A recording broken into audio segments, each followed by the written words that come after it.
Welcome to another round of NDIS Business Advisory Series. Hi, Rob. Hi, Dev. Rob, today we want to talk more on collaboration, and we have seen in the whole disability sector, which if you take an example of WA, there was a lot of collaboration across large NFPs and mid-sized NFPs because they were the state government was involved, and you're working with your other peers to deliver an outcome for people with disabilities. And post NDIS, from the marketization angle, there is unsaid example of or unsaid stories of not being collaborative through the aisles of NFPs and through the aisles of for-profit and NFPs. They see each other as competition. So, and there are a lot of challenges associated and a lot of problems which come around because of there is limited, or that there are glimpses of great work happening through collaboration and the glimpses of not good work happening. So what do you see around that? Look, I'm an enormous fan of collaboration. I think that in my time working in WA, having seen the changes from a really strong collaborative community to one where that collaboration seemed to, it moved away from collaboration, and people, I think, for a little while were looking at the sector from the eyes of being competitors and not wanting to share and lose market share or whatever it happened to be. And I think it was really sad, and I think the sector was the worst for it. I think it's beginning to slowly come back again, but it does need a little bit of guidance. And I think that there is so much to be gained from people sitting together and sharing ideas. It's also, I think, from a perspective of working in a sector that is going through so much change.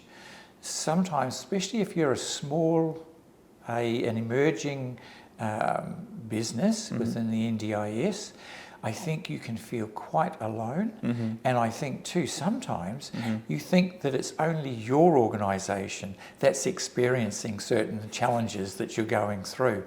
So when you sit down and you hear others going through the same challenges that you're experiencing, you suddenly realise, oh, we're not doing things wrong. It's okay. Yeah.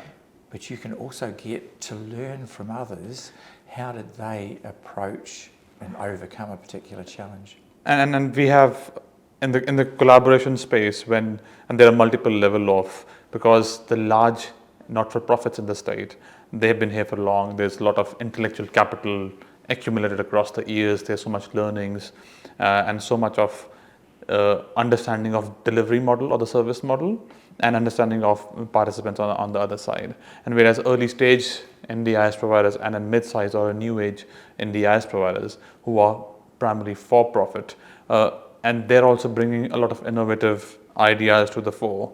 And yes, I think there are more opportunities for a for-profit NDIS provider and an NFP NDIS provider to come together, because I think the innovative and entrepreneurial spirit of a for-profit early stage NDIS provider and the intellectual capital and the wisdom, when they are brought together, I think we can deliver very positive outcomes, because at the end you are here, if you are serving people with disabilities, and if we are competing for the same turf, and if we are spending or wasting taxpayers' dollars on learning the same lessons, making mistakes, I think if we work together, we can save the taxpayers' dollars, which could be used towards delivery of care rather than for spending money with consultants.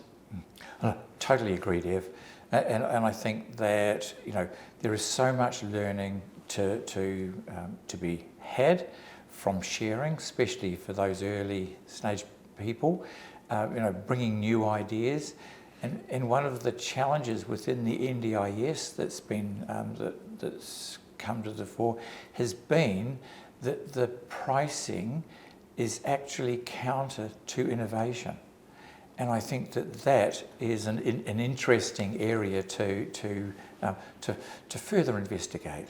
And I think We would love. I think we should talk a bit more on that in another round. But I think innovation should be supported through a different pricing mechanism. If this is it's not a line item. Innovation is an investment. Innovation, it takes time. Innovation takes courage from not the state government but the Commonwealth and the providers, for them to start investing back into the organization to innovate and eventually deliver a higher quality outcome for people with disabilities. Div, totally agree. We should be collaborating more. Thank you. I think thanks for. I think that's a good enough conversation around collaboration for today. Thank you. My pleasure.